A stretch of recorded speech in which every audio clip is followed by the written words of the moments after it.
Oi, pessoal, como é que vocês estão? Eu espero que vocês estejam bem. Hoje a gente conversa então sobre mais alguns capítulos aqui do Conde de Monte Cristo. Então, só para que vocês saibam em que parte eu estou.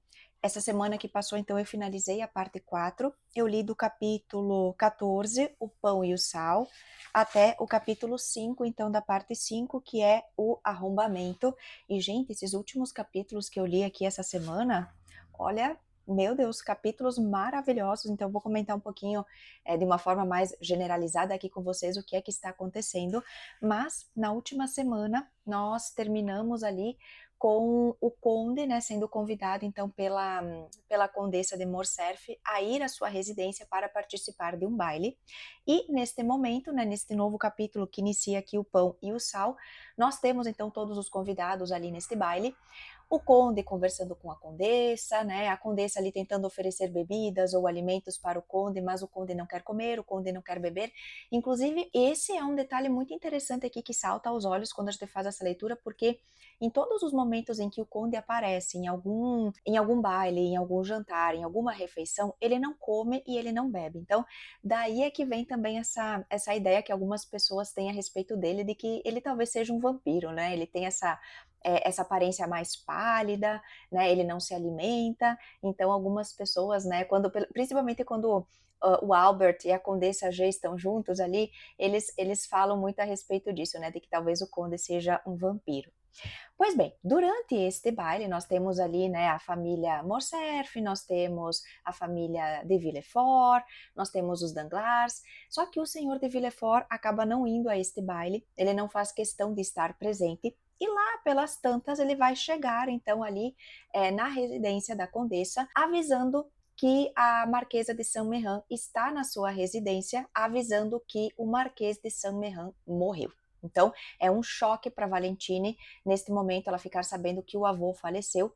O objetivo aqui do Marquês e da Marquesa de Saint-Méran era visitar a neta para poder casá-la ali com o Franz, né? Então, estar ao lado dela no momento em que esta união se concretizasse, mas algo vai acontecer ali no caminho e o Marquês vai falecer. Então, a Valentine até vai se sentir mal quando o pai avisa ela que o avô faleceu. Eles vão para casa e nesse momento a gente percebe que a Marquesa está ela está muito agitada, ela começa a contar então o que é que foi que aconteceu, né? E aí a neta vai ficar com ela nos aposentos da avó e a neta acredita lá dentro que talvez ela consiga em algum momento conversar com esta avó e convencê-la de que ela não quer casar-se com Franz, que ela não gostaria de que esta união se concretizasse, mas a Marquesa é monarquista, ela sabe então que o pai, né, do Franz era monarquista também e ela faz questão de que isso permaneça nesta união, né? Então, ela inclusive vai dizer à neta que ela deseja que esta união aconteça o mais rápido possível, porque já que a mãe da Valentine não está mais viva, que pelo menos ela tenha a avó presente para poder abençoar esta união. E com isso a Valentine vai acabar perdendo todas as suas esperanças, né, de que de repente a avó pudesse interceder em nome da neta e pudesse ajudá-la a se livrar desta união. Pois bem, a gente vai saber aqui então que o casamento precisa ser organizado o mais rápido possível, então eles só estão aguardando que o Franz chegue a Paris para que esta união aconteça.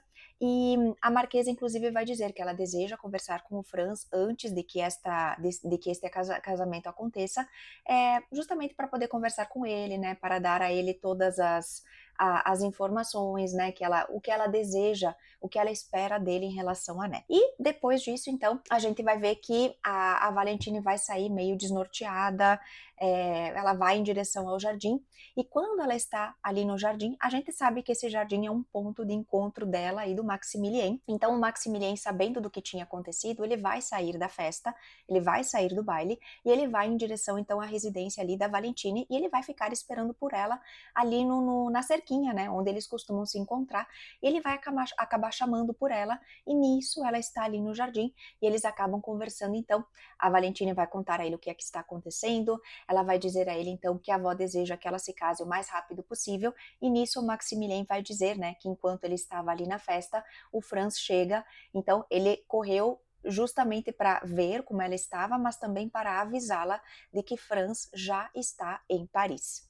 E com isso, a gente vai ver então que a Marquesa vai querer que esse casamento aconteça o quanto antes, e, né, a gente vai ver que a Valentine vai ficar muito desesperada com essa situação, e nisso, né, a gente vai ver que o Maximilien, ele até sugere, né, vai chegar um momento aqui em que o Maximilien vai conversar com a Valentine novamente e ele sugere que eles fujam, né, ele sugere que ocorra uma fuga ali para que esse casamento não se concretize, e a Valentine até vai ficar assim, né, ela vai achar que talvez não seja uma boa ideia, ela, por mais que ela não tenha a intenção de casar-se com Franz, ela teme muito o pai, ela sabe que o pai é uma pessoa que não é nem um pouco flexível, a avó também, então ela meio que se sente na obrigação de cumprir com este dever, porque é o que a família deseja, mas ao mesmo tempo ela está indo contra os seus sentimentos, contra os seus princípios, e aí então, durante esta conversa com o Maximilien, ela vai acabar cedendo e vai dizer a ele então que eles podem fugir, eles vão inclusive combinar ali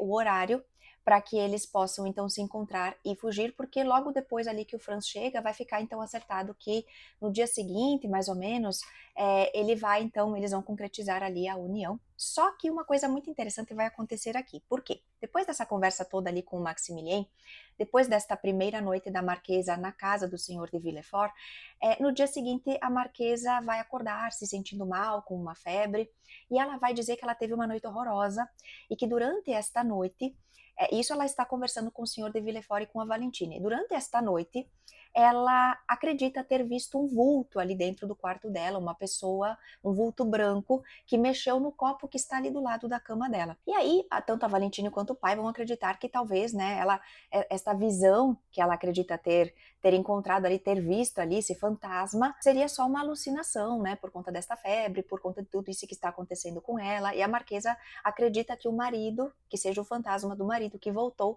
para buscá-la. Então a Marquesa acredita que ela não tem muito tempo de vida e que ela irá morrer em breve, então esse casamento tem que acontecer o quanto antes. Muito bem, então o Maximilien vai combinar ali com a Valentine de se encontrar com ela um pouco antes desta união ser oficializada, e no dia em que eles combinam para que esta fuga aconteça, o Maximilien já vai se preparar, né, para que ele vá até esta residência um pouco antes do horário combinado, para que ele não corra o risco de ter algum tipo de problema, né, durante este processo, para que ele chegue lá e para que ele aguarde a Valentine até o momento que eles haviam combinado. Só que neste meio tempo, ele vai aguardar o horário combinado, nada vai acontecer, ele vai ver que a Valentine não aparece, ele acredita que talvez alguma coisa tenha acontecido com ela, e ele está tão desesperado que ele vai entrar na propriedade e ele vai ficar ali próximo das janelas, tentando ver se ele consegue ver alguma coisa, alguma movimentação, e nisso ele escuta passos se aproximando de onde ele está, e ele decide meio que se esconder ali numa sombra, e nisso vai passar então o pai da Valentine, o senhor de Villefort, e o doutor que atende ali a família, né, o médico da família, e eles estão conversando sobre uma morte. Então nisso o Maximilien já, né, vai gelar, achando que talvez alguma coisa tenha acontecido com a Valentine e que ela tenha sido essa pessoa, né, que faleceu. E nesta conversa entre o senhor de Villefort e o médico, a gente vai ficar sabendo então que a pessoa que faleceu foi a Marquesa de Saint-Méran, e o senhor de Villefort acredita que tenha sido um ataque, né, uma morte súbita ali, alguma coisa nesse sentido que tenha acontecido com a Marquesa, porque ela já vinha se sentindo muito mal e já estava inclusive prevendo, né, a própria morte, só que o médico decide tirá-lo ali da residência e levá-lo para o jardim para conversar com ele a sós e dizer que ele desconfia de que esta morte, que aconteceu de forma tão repentina, e o médico estava presente, inclusive, quando a Marquesa falece, e ele vai dizer que os sintomas ali, né, a forma como esta morte aconteceu, a forma como ela se deu, é muito estranha e que pode ser um mal súbito ali, uma espécie de uma apoplexia, que eles chamam aqui, né, fulminante, alguma coisa assim nesse sentido, que pode ser isso, mas que também poderia ser sinais de envenenamento. Então a gente vai ver que a morte, ela está muito presente aqui nesta família, ela está rondando aqui esta família. Então nós já tivemos, em primeiro lugar, nós tivemos a morte da mãe da Valentine. Depois nós temos esta morte muito estranha do Marquês de Saint-Méran, né, que falece de uma forma também muito rápida. Depois nós temos a morte também desta marquesa, poucos dias depois do falecimento do marido. E aí o senhor de Villefort vai ficar assim, poxa vida, então será que eu tenho que começar a desconfiar das pessoas que estão dentro aqui da minha casa? O que será que está acontecendo? Quem será que pode ter envenenado a marquesa? E aí então eles combinam aí entre eles de que ninguém vai ficar sabendo sobre essa suspeita até que alguns exames sejam feitos ou que algumas outras informações sejam colhidas. Então, o Maximilien vai escutar tudo isso e ele vai acabar entrando ali na residência para ir em busca da Valentine, porque a Valentine tem um relacionamento muito bom com os avós, né? Tanto com os avós maternos quanto com o senhor Noirtier, né, que é o pai do senhor de Villefort. Então ele sabe que ela está sofrendo por conta disso e ele decide ir em busca dela. Ele consegue ali se esconder na casa. Ele sabe, ele conhece a planta da casa porque a Valentine já falou para ele muitas vezes dos cômodos, da disposição desses cômodos ali dentro. Então ele consegue encontrá-la e ele vai ver que ela está muito triste, que ela está muito abalada com a perda da avó. E nisso eles vão conversar também com o senhor Noirtier, porque o Maximilien gostaria de expor a ele o plano que os dois têm de fuga. Mas ao escutar este plano, o senhor Noirtier vai dar a entender que este plano não é uma ideia muito boa. O Maximilien, inclusive, sugere que talvez ele converse com o Franz para tentar explicar o que ele sente pela Valentine e que, de repente, se as coisas não derem certo, eles podem, inclusive, duelar, né? Os duelos aqui eram muito comuns para ver quem é que sobrevive e quem é que vai ter direito a ficar aqui, então, com a Valentine. Mas o senhor Noirtier dá a entender que é melhor ele esperar um pouco mais, porque ele tem uma carta na manga, né? Então a gente vai ter aqui depois disso o enterro da marquesa e também do marquês, né? Então eles vão ser enterrados ali no jazigo da família de Villefort. E neste dia mesmo, então, o senhor de Villefort vai conversar aqui com o Franz e como era para esse casamento já ter acontecido, esta união já ter sido formalizada, porque era o desejo da marquesa, o senhor de Villefort vai dizer então que depois deste sepultamento acontecer, eles vão então oficializar a união. E até o Franz vai dizer, né, que poxa, tudo tão recente, né, que seria interessante talvez eles respeitarem o luto, mas o senhor de Villefort vai dizer que não, era um desejo da marquesa, então ele acredita que seja o melhor momento para que eles oficializem, né, esta união. E naquele mesmo dia, então, eles irão se reunir aqui na residência do senhor de Villefort com o tabelião, para que esta união seja concretizada. E quando estão todos ali juntos neste recinto, prestes a fazer a assinatura ali no contrato, quem é que vai entrar no recinto? O Barrois. O Barrois aqui é o empregado de confiança, praticamente o braço direito do senhor Noirtier, e ele entra ali nos aposentos, interrompendo todas as atividades, dizendo que o senhor Noirtier gostaria de conversar com Franz. O senhor de Villefort já vai ficar meio assim, né, porque ele sabe que o pai é tinhoso, né, então o Franz vai até os aposentos, ele se sente muito honrado, né, muito orgulhoso de conhecer o senhor Noirtier, todo o respeito que ele tem, né, pela figura do senhor Noirtier, e nisso o senhor Noirtier vai começar, né, do jeito dele, a falar algumas coisas a respeito do pai do Franz, que a gente sabe que é aquele general que era bonapartista e depois virou monarquista, e que acredita-se, né, que ele tenha sido assassinado por bonapartistas, e aí então o Franz vai receber do senhor Noirtier uma espécie de carta onde ele vai ler todas as informações a respeito do dia em que o pai dele foi assassinado. Então, esta é uma informação geral. Acredita-se que este general tenha sido assassinado. E aí, nas leituras desta carta que o senhor Noirtier vai fazer com que ele tenha acesso, ele vai descobrir então que o pai dele participou de um duelo e que durante este duelo ele acaba falecendo. Então, o duelo acontece entre o general e o presidente desta assembleia, na qual o general estava presente, né? Então, o Franz implora aqui para o senhor Noirtier para que ele diga quem é esta pessoa, né, que, enfim, duelou ali com o pai. Então, na verdade, não foi um assassinato, né? Não foi uma coisa feita assim pelas costas, digamos, né? Um duelo era um combate legítimo ali na época que poderia acontecer entre as pessoas, e neste caso foi um duelo, né? Foi legítimo, então acontece de uma das partes, né? Uma das partes vai acabar caindo aqui, né? Para que a outra seja vitoriosa e siga adiante com aquilo que no início havia sido talvez ali o desejo, né? O motivo para que esse combate, para que este duelo acontecesse, né? Então, nisso, o senhor de Villefort já tá, né? Meu Deus, a alma já tá saindo do corpo aqui, né? Porque ele sabe que o pai dele talvez tenha ali um envolvimento com esta morte. E neste momento a gente fica sabendo, então, que a pessoa, o presidente ali desta assembleia, a pessoa que estava ali duelando com o general, era o próprio senhor Noirtier. Então, vocês já podem imaginar que esse casamento não vai se concretizar, né? O Franz vai ficar assim abaladíssimo com essa notícia e ele decide então interromper por completo o andamento desta união, ele não deseja unir-se a esta família, porque afinal de contas, né, alguém nesta família é responsável pela morte do pai. Né? Então, a gente vai ter esse desfecho em relação ao casamento da Valentine, que, enfim, né, era de se esperar que algo assim pudesse acontecer, porque a gente já sabia, né, que o senhor Noirtier tinha alguma coisa a ver com o falecimento, né, deste general. Muito bem. Depois disso, a gente vai ter então o André Cavalcante indo visitar a senhorita Danglars. O André Cavalcante, que é aquele jovem que a gente já sabe, né? Que é na verdade, é o Benedetto. E aí então ele vai visitar ali a família Danglars. E a gente percebe ali que ele está meio que se aproximando dessa moça, né? Ele está tentando ali fazer parte da rotina dela de alguma forma, se fazer mais presente na vida dela. E a gente sabe também que o pai, né?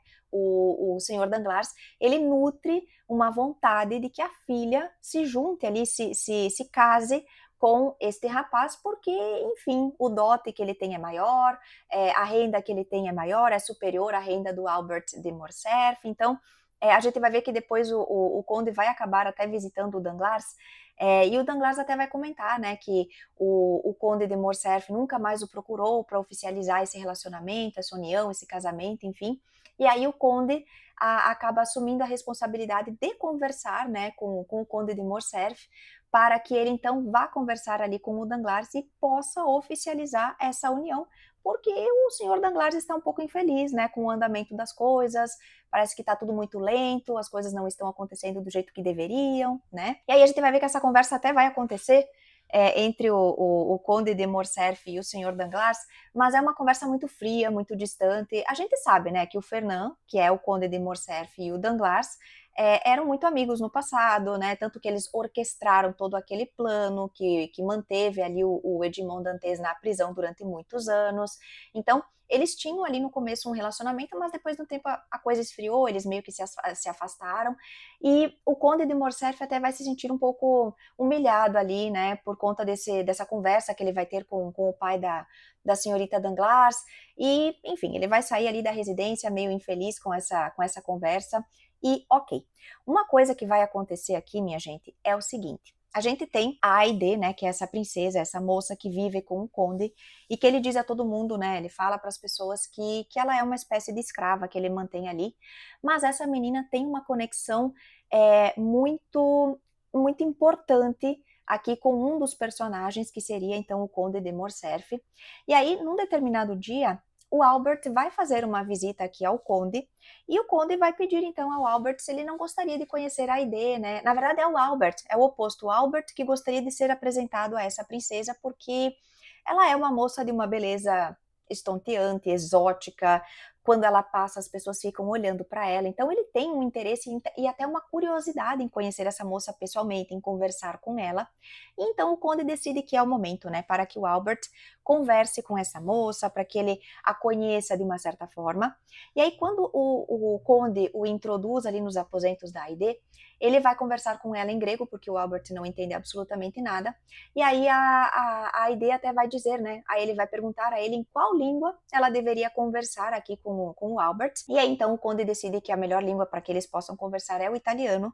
E ele vai dizer a ela que ela pode contar para o Albert como foi que ela chegou ali, o que é que foi que aconteceu com o pai dela, mas ele pede para que a Aide não revele o nome da pessoa que traiu o pai dela, né, e que a gente já sabe que é o Conde de Morcerf. Então, nesta conversa, gente, esse capítulo, que é o Escrevem-nos de Janina, esse capítulo é muito pesado, porque é justamente esse momento em que a Aide vai conversar com o Albert e vai contar para ele como foi que o pai dela foi assassinado. Na verdade, houve uma traição aqui e o pai dela acaba sendo assassinado.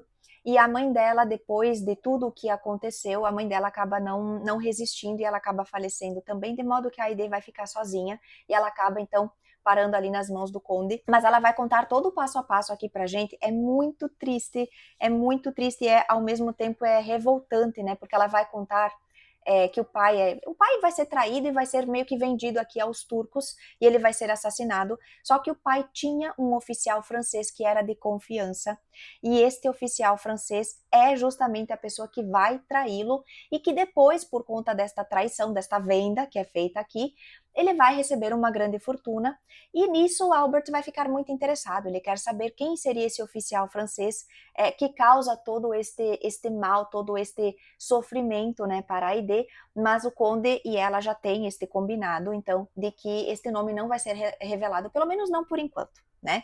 E aí, depois de um tempo, a gente vai ter o Albert visitando o conde, porque ele vai ler num jornal uma informação que sai aqui do jornal do amigo dele, né, que é o senhor Beauchamp. Eu não sei como é que pronuncia o nome, eu vou deixar escrito aqui embaixo depois, mas esse senhor, né, esse rapaz, enfim, ele é amigo do Franz não, desculpa, do Albert, e ele tem um jornal.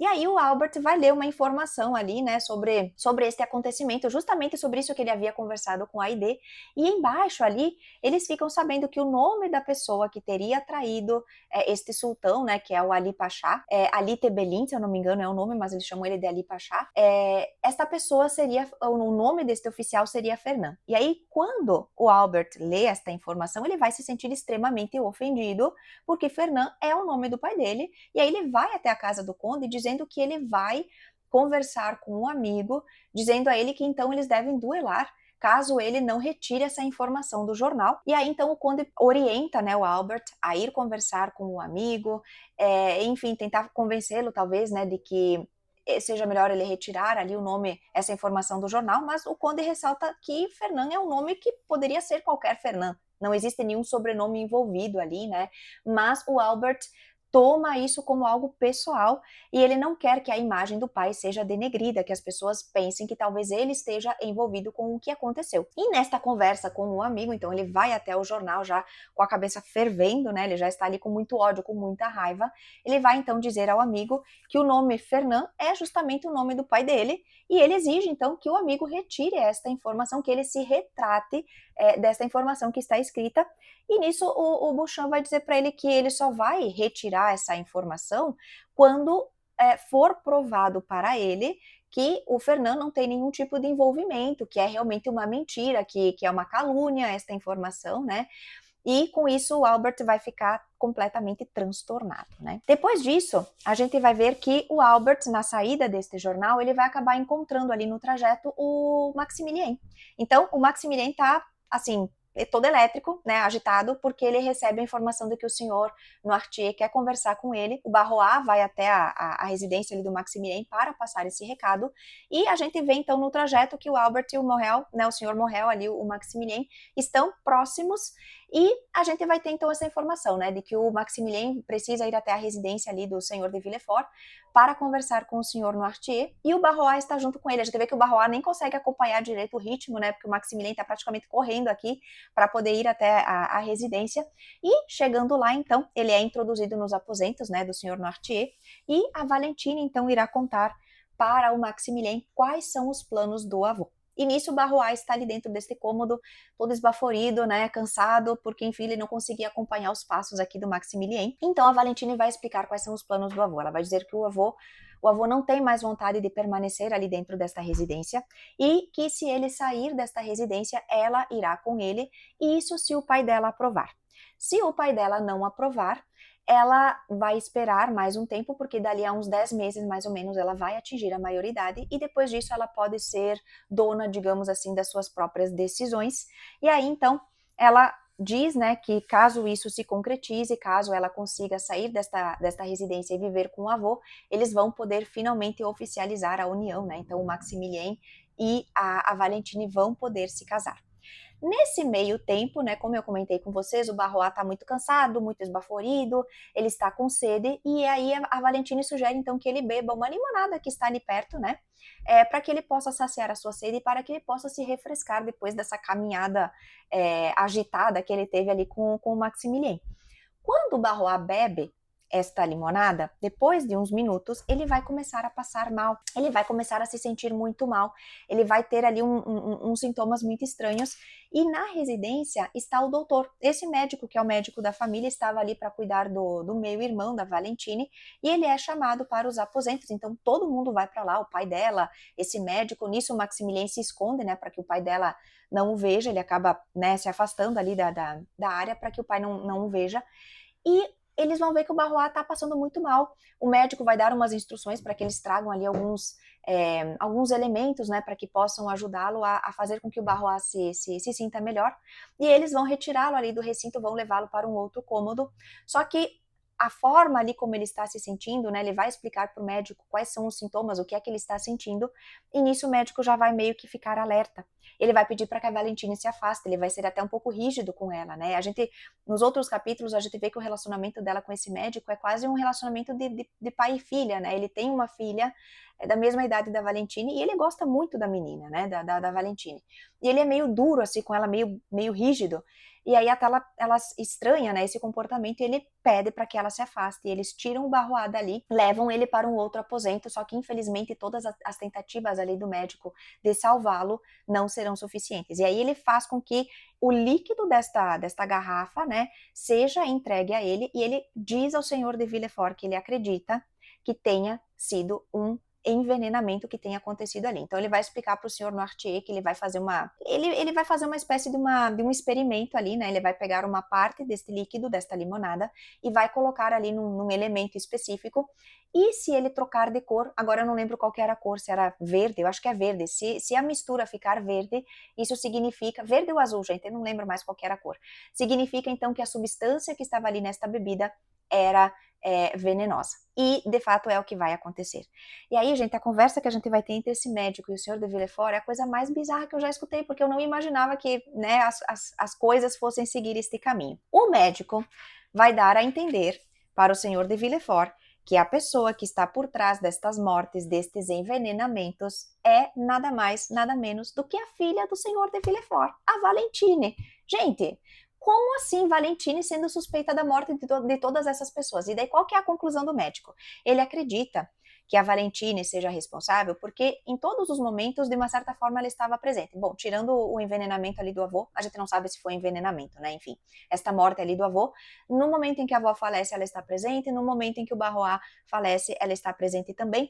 E ela é a pessoa que leva essas bebidas, né, para tanto para o Barrois, para a avó, não sei se foi ela que levou, mas ela estava ali perto, mas o Barrois vai dizer, né, não sei se foi o Barrois agora ou outra pessoa que comenta com o médico que quem entregou a bebida foi a Valentine, então o médico supõe que ela seja responsável, porque existe uma herança por trás, né, então, por exemplo, os avós ali por parte de mãe, iriam deixar a herança, deixaram, na verdade, toda a herança para Valentine. O senhor Noirtier, depois que esse casamento é quebrado, do Franz, essa união do Franz com a Valentine não se concretiza, ele decide mudar o seu testamento e tornar a neta sua única herdeira. Então, o médico acredita que por conta destas heranças, ela esteja, então, matando estas pessoas. O senhor de Villefort vai ficar acabado com essa informação.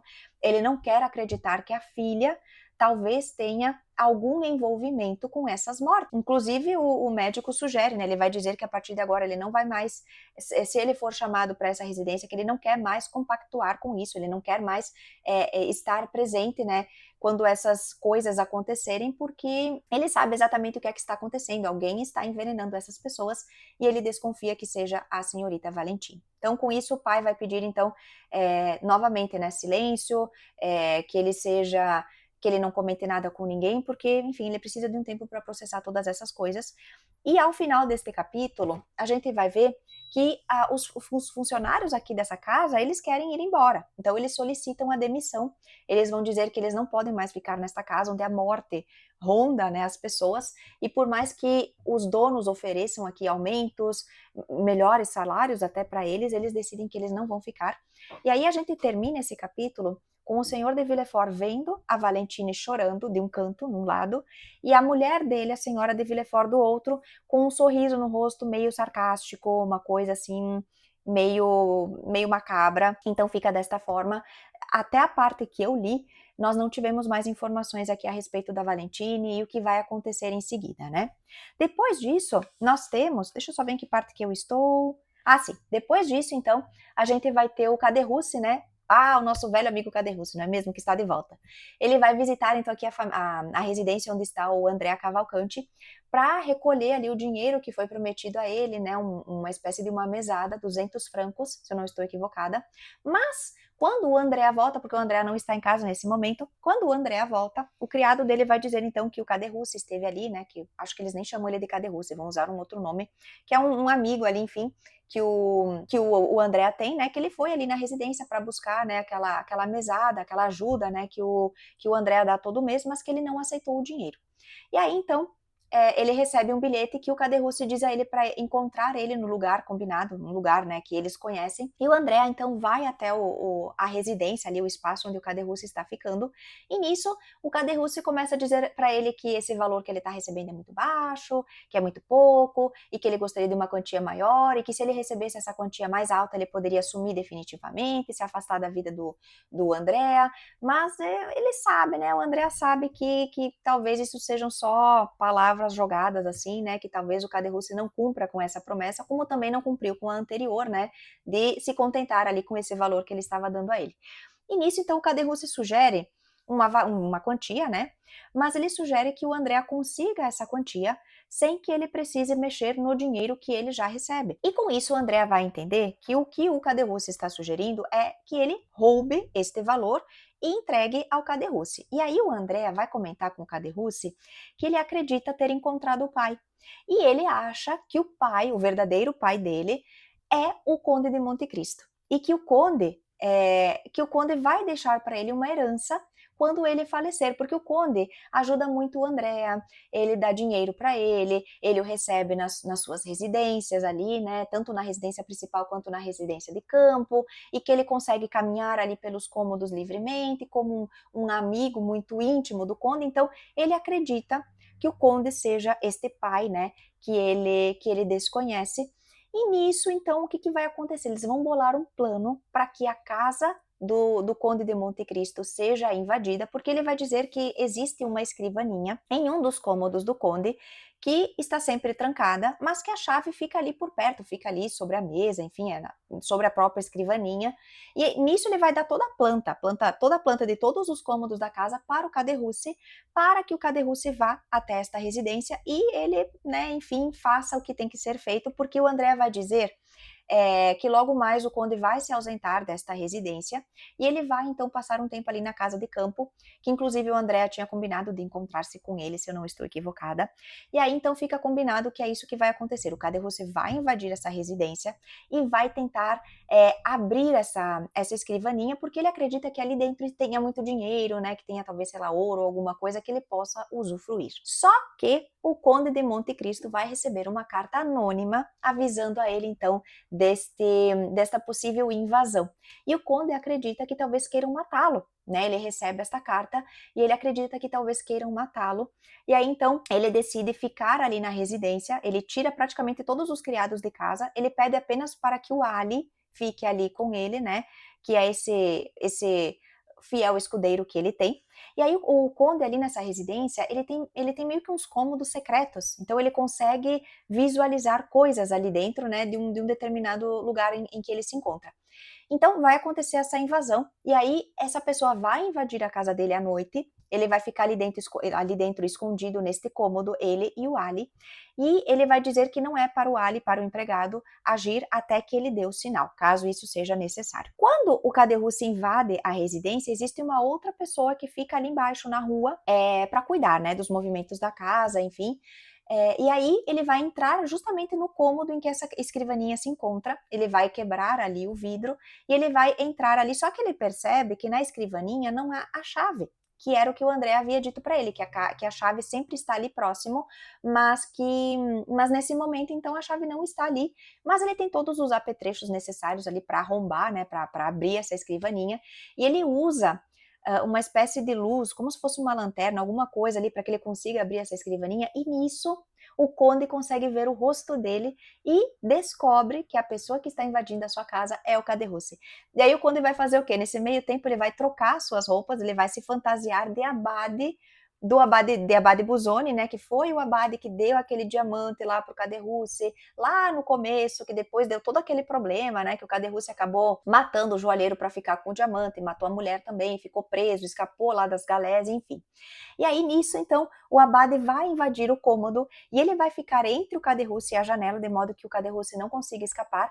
E aí ele começa a conversar com o Caderhussi, dizendo a ele, né, de todas as oportunidades que ele teve, de se redimir, de se tornar uma pessoa melhor, que o Abade havia entregue a ele também esse diamante, mas que ele acaba sempre voltando para o mau caminho, né, ao invés de ele reconstruir a sua vida, de tentar fazer uso, né, dessas boas ações para se tornar uma pessoa melhor, não.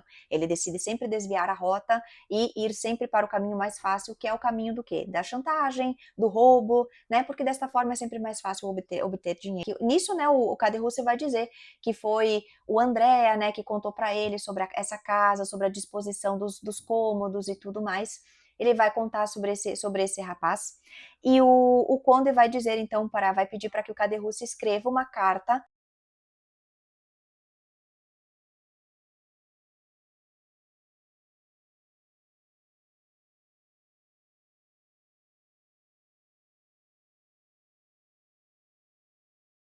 dizendo para o Danglars que o Andrea não se chama Andrea, que na verdade ele é o Benedetto, que eles escaparam das galés juntos, dessa prisão, né? E o Caderhussi vai ficar meio assim, mas ele acaba cedendo, ele até vai dizer pro Abade que ele não sabe escrever, né, mas o Abade vai dizer que ele sabe escrever sim, e ele vai escrever essa carta, enfim, destinada ali ao Danglars, e ele vai inclusive assinar. Só que nesse meio tempo o Caderhussi vai ficar muito revoltado ali com o Abade, ele vai tentar matá-lo. E o Abade tem por baixo uma espécie de cota de malha, acho que eles chamam, que é como se fosse um colete ali à prova de balas, digamos assim, né? Ele tenta, né, tenta esfaquear ali o Abade, mas nisso essa faca vai ricochetear, né? E ele não vai conseguir concluir ali o ato, e nisso o Abade vai ficar furiosíssimo. Furioso, ele vai pedir para que o Caderhussi saia. O Caderhussi vai ficar com medo, achando que talvez o Abade possa fazer alguma coisa contra ele, mas aí o Abade vai dizer a ele que ele deve sair da residência e que caso ele consiga chegar em casa são e salvo, o Abade vai entender que isso é uma vontade de Deus e que se essa é a vontade de Deus, então o Abade depois disso irá ajudá-lo com um valor ali mensal, mas ele pede para que o Caderhussi saia, e no que o Caderhussi está saindo, o Abade fica só de olho, né? No que o Caderhussi está saindo, atravessando a rua, ele vai ser abordado por um indivíduo e ele vai ser esfaqueado. Então ele vários golpes vão ser dados aqui nele, e nisso ele vai cair, né, meio que já desacordado. E aí então o Abade corre lá, né, para resgatá-lo, ele e o Ali. Gente, eu tava contando aqui para vocês o que aconteceu depois que o Caderhussi sai da residência aqui do Conde de Monte Cristo, e ele é então resgatado aqui, o Ali e o Conde de Monte Cristo, né, disfarçado de Abade, correm em direção a ele para ajudá-lo, embora eles já soubessem o que estava acontecendo. E eu me dei conta que eu já estava contando para vocês o capítulo seguinte, né? Então eu parei a gravação e tô voltando aqui rapidinho só para comentar isso com vocês. Então, hoje eu vou parar aqui nessa parte em que o Caderhussi é resgatado aqui pelo Abade e pelo Ali, e na semana que vem, então, a gente conversa sobre o resto, porque sem querer eu já estava dando alguns spoilers, aqui eu já estava comentando algumas outras coisas do que vai acontecer depois que o Caderhussi é resgatado aqui, né? E aí fica o questionamento, será que ele vai sobreviver a esses golpes? Será que ele vai morrer? O que será que vai acontecer com o Caderhussi, né? Então, na semana que vem, a gente conversa sobre o capítulo seguinte, que é. Como é que é o nome aqui? Acho que é a Mão de Deus, o nome do próximo capítulo. Sim, o capítulo 6. A Mão de Deus é o próximo capítulo, então, que a gente vai conhecer o desfecho aqui, o que é que irá acontecer, então, com o Caderhussi. Será que ele vai sobreviver? Será que não? Será que ele vai ser preso? O que será que vai acontecer com ele? E eu vou ficando por aqui, pessoal. Se vocês me acompanharam até aqui, não se esqueçam de deixar o seu like, se inscrever aqui no canal e ativar o sininho para as notificações. E a gente se vê na semana que vem, tá bom? Até lá. Tchau, tchau.